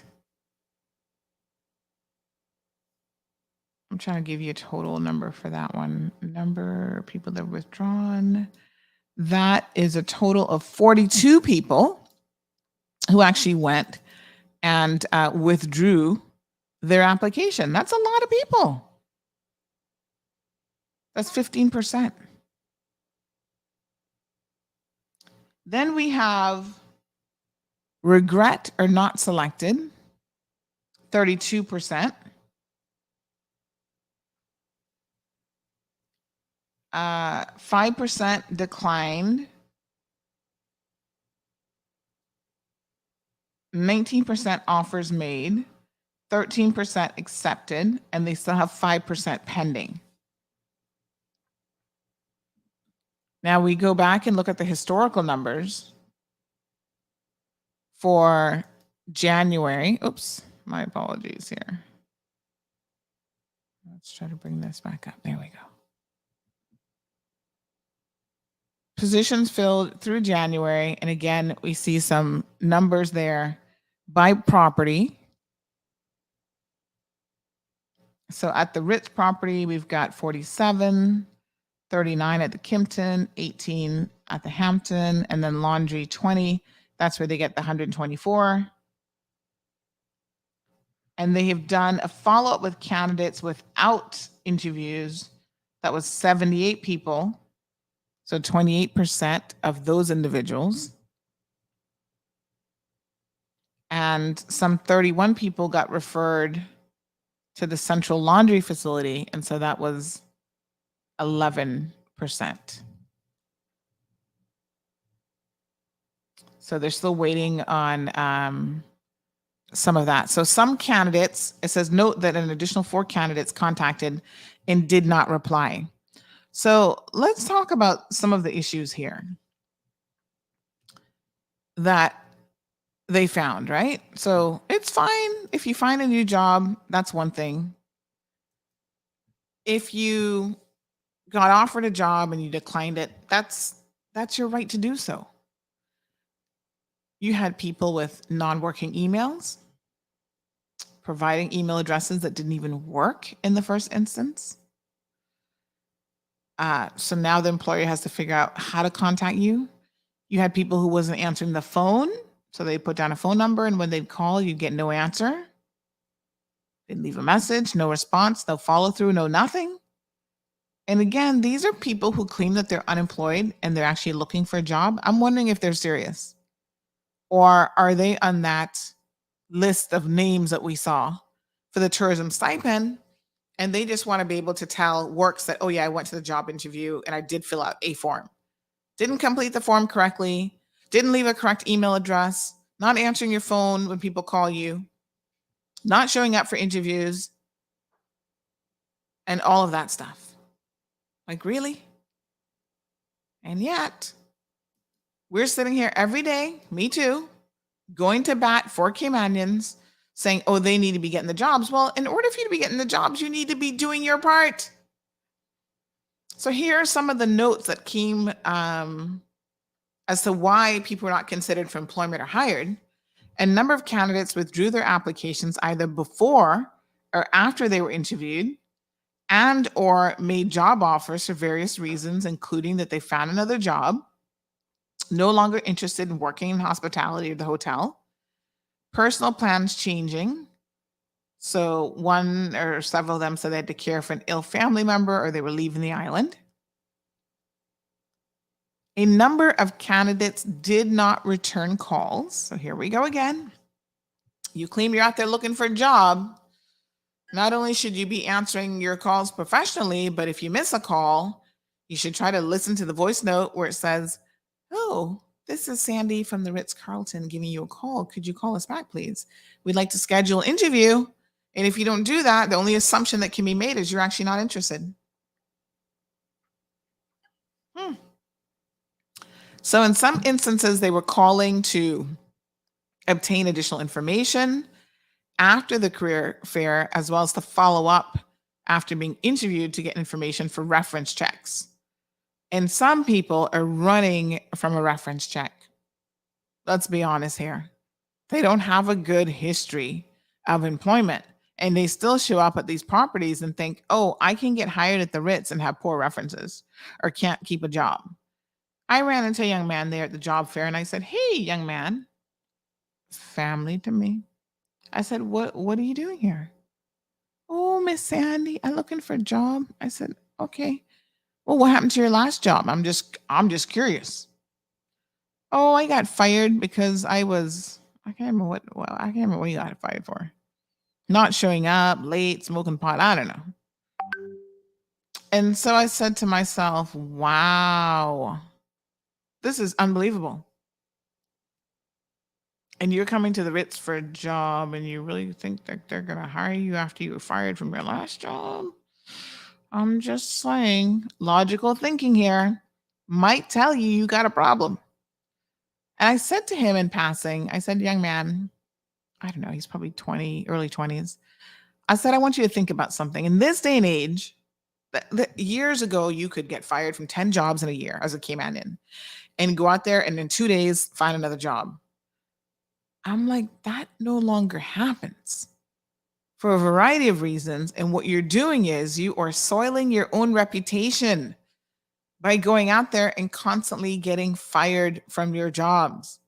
You are going to become an undesirable. So I said to him, what job do you want? Well, not really qualified to do much of anything. So he says to me, oh, I just want to be one of the beach towel guys or whatever, bring people drinks on the beach kind of thing. I said, yeah, even that. You got to be showing up to the job. You can't be showing up high on whatever or drunk or, partying all night and showing up late to work or don't show up. If these organizations are trying to provide 5-star service to their clients, that mean your 5-star behind need to be showing up to your 5-star job. And if you're the type of person who isn't even going to show up to work, Houston, we got a problem, and a big one at that. And I find a lot of times we don't want to talk about these elements of why some Caymanians are struggling to find employment. They're just not serious candidates. Sometimes they're just not qualified.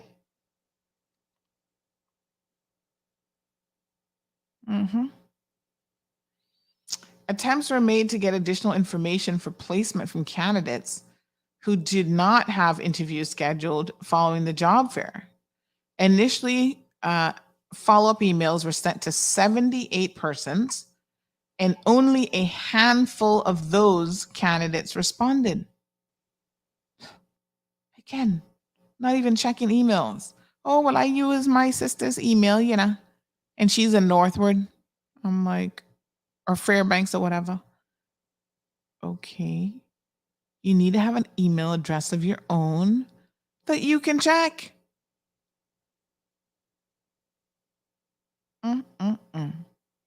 Follow-up calls were then made to candidates who had not responded.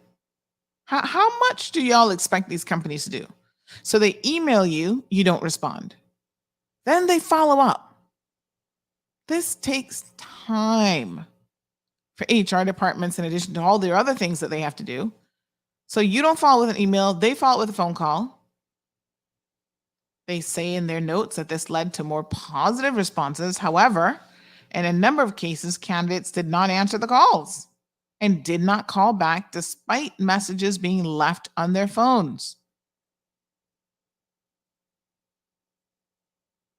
In a few cases, candidates had not spoken with anyone at the job fair and were currently employed, and they said that they just basically attended the job fair to see what it was like. Okay.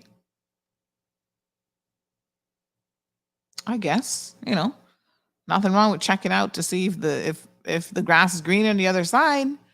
But you have to understand that when you come to a job fair, they're saying these jobs are available, and you're saying you're available as a potential candidate and you're really interested. Just coming to have a look, why would you even bother filling out the paperwork to be contacted? I'm not really sure. But okay. Salary of the job offered did not meet expectations. So there were a few situations where that happened. In a number of cases, when follow-up calls were made, verbal communication was poor, primarily because English was not the candidate's first language. So, you know, these could be RERC people who were being, they're married to Cayman and they don't speak English. I've seen it. Cayman needs to have its own version of 90 Day Fiancé, y'all. Take my word for it. Because I see it all the time. We've got a caller joining the program. Good morning, caller. How are you? Hi, morning, Sandy. Lavona here. Yes, darling. I couldn't help but call because I'm always defending the same work ethic thing as a Caymanian. And I speak my personal. And I also forget my daughter, my eldest daughter. She worked in a law firm for over 10 years.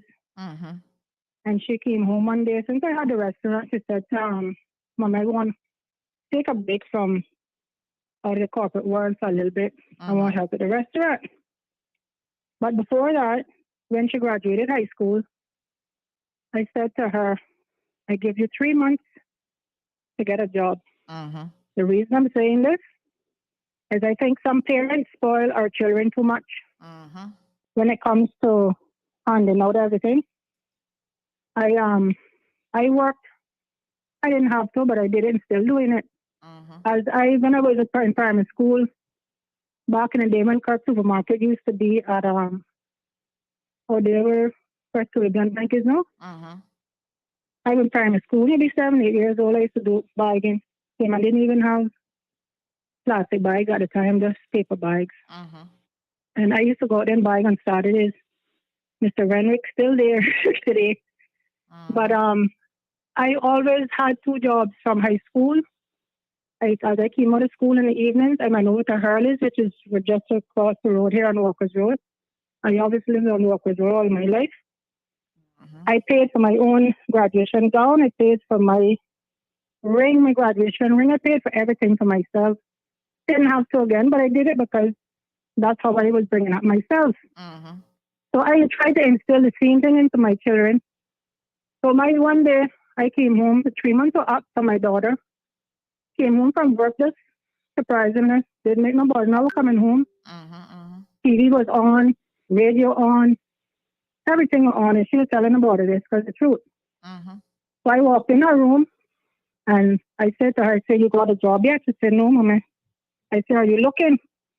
She said, I sent in some application, but nothing yet. You know what I did, Sunday? I plugged out everything.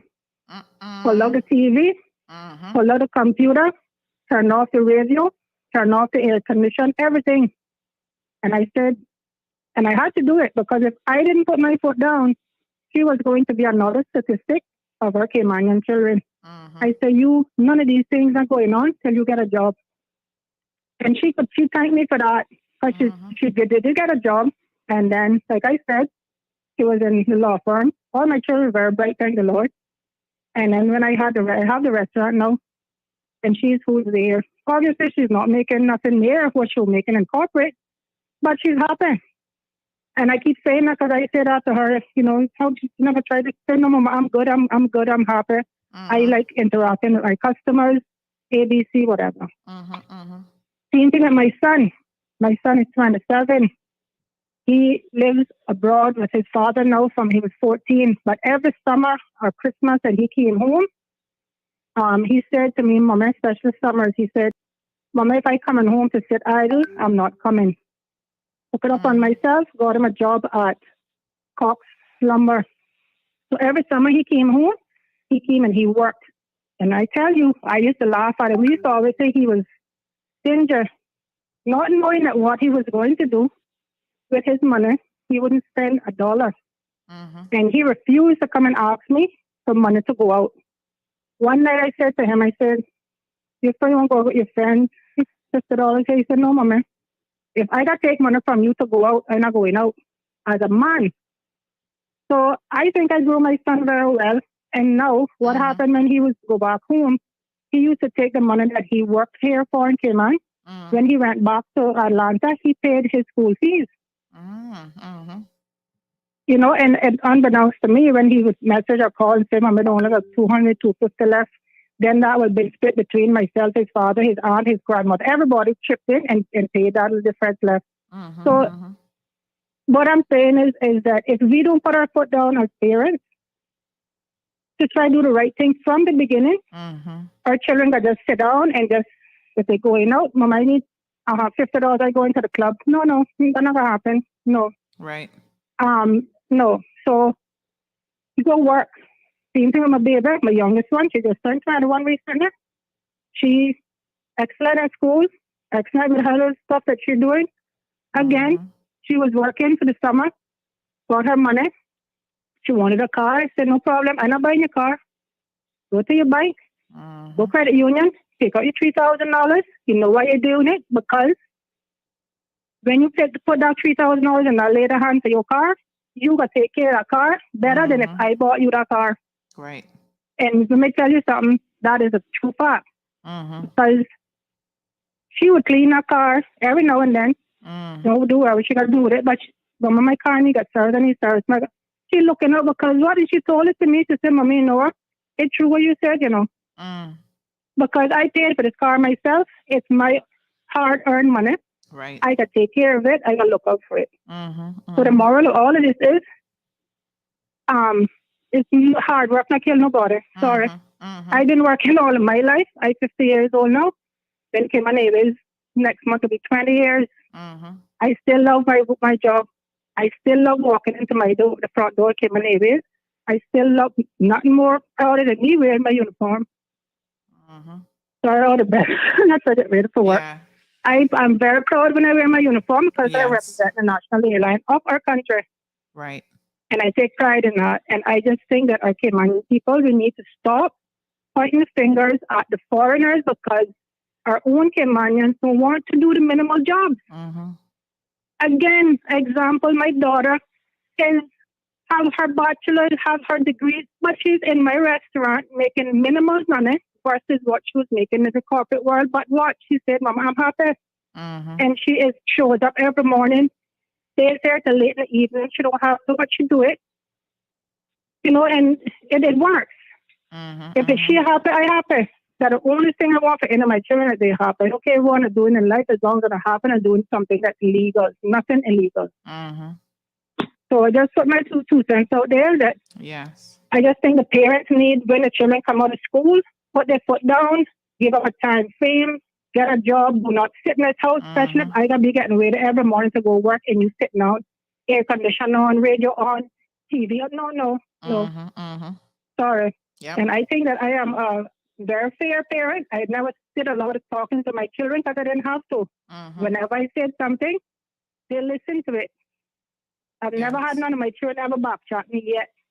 And my son is 6'5", and I said the day that you even think that you could do it, I will kick you in your knees, you'll come down to the ground. So, you know what I'm just saying?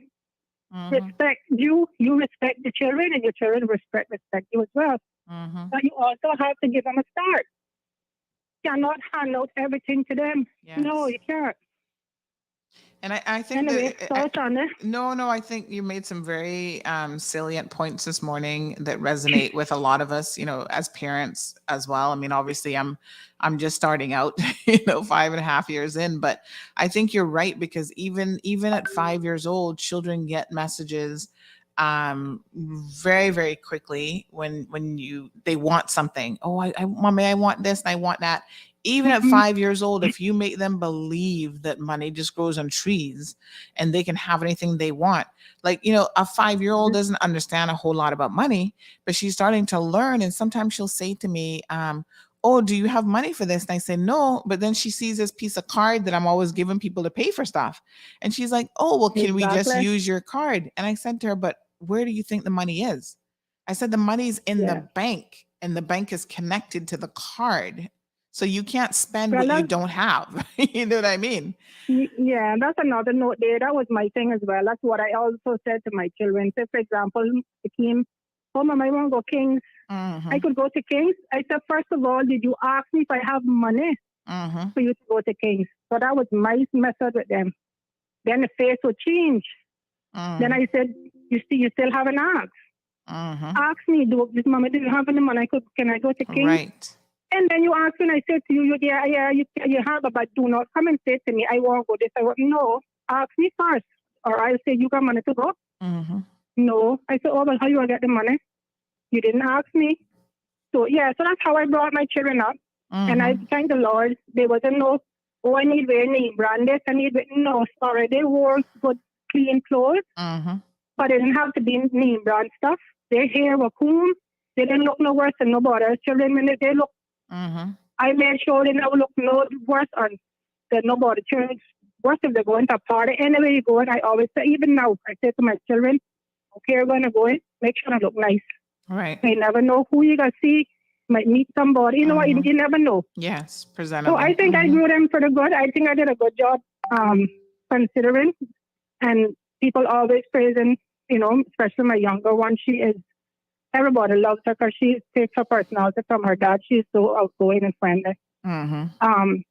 She's really excelling. My son isn't here all this for him, but he's doing excellent. That's 27, already got his mortgage pre-approved. So he's making some good money for his job what he's doing in the States. Wow. So they're all doing pretty good. And like I said, my backbone right now for my restaurant is my daughter, my oldest one. She holds that down. Trust me. I don't know how she do it. I said to her, I don't know how you do this, because sometimes it gets so busy there and it's just her one. It gets crazy, and she does it. I don't know how, but she do it. So it gets really crazy there for being such a small place. It gets crazy at times, but she still holds it down. And this time, like I finished this. Thank you, my dear. Thing, because I will get ready for work. Yes, I appreciate it. I appreciate the call. All right, honey, you take care. You too. Have a good one. All right, folks, 936-2626. That's 936-BOBO is the telephone number. You're free to call in. Lavana is sharing some of, talking about just having a good work ethic, some of the things that she has tried to instill in her own children, and saying that, as parents, if you're consistent with not just your messaging, but your actions as well, that it really does pay off. So KK says, exactly, caller. Amen to the caller. And Richard said, now that is a true Caymanian work ethic. Emma says, Lavana, you should be proud of yourself and the amazing job that you've done with your children. And Magdalene says, I know a parent that used to lock her panel box and walk with the internet box. Because, sometimes we need to put our foot down even with our own children in our household, to show them that nothing is free. I mean, yes, you let them stay in your house and they grow up, and you're trying to give them the best of everything, but at the end of the day, at some point they've got to start earning things, and the sooner you have them appreciate the value of hard work and the value of a doll and the value of having your own, where you have that freedom to say, okay, I've got $1. If I want to spend 20 cents of that dollar in something to enjoy myself and save 40% or 50%, these are life lessons, folks, that you're automatically at a disadvantage you're automatically at a disadvantage if you don't have any of these life lessons under your belt. So Magdalene says, so CMR, what should be done with the unemployable? We cannot continue to support them. Well, I tell you what, we as a country, this is where now the government, I think, needs to set policies where they make it very, very hard to become unemployable. So being unemployed and being unemployable are two very, very different things. And the unemployable, Magdalene, I hate to say it, but they tend to have a history from when they're teenagers, and you can look and see, okay, this person doesn't have any skill set. They're not doing well in school, where trade opportunities are there, but they may not be taking advantage of them. So sometimes we need to be in a position to show them a little bit of tough love, folks, and to really push them out there. And, sometimes you got to say sink or swim, and you've got to do what you got to do. Now, here's some other reasons why people are not considered any further. Candidates no show for interviews and then withdrew their application because they were currently already fully employed. Candidate has several medical issues, so unable to work until gets help. So again, you're going to a job fair, but you have medical issues where you can't even accept the job. Candidate had no professional demeanor, language was not appropriate, did not answer questions in an interview, and did not speak well about colleagues respectfully. So again, it's not always about, your command of the English language. It's also about what you're saying and how you're saying it.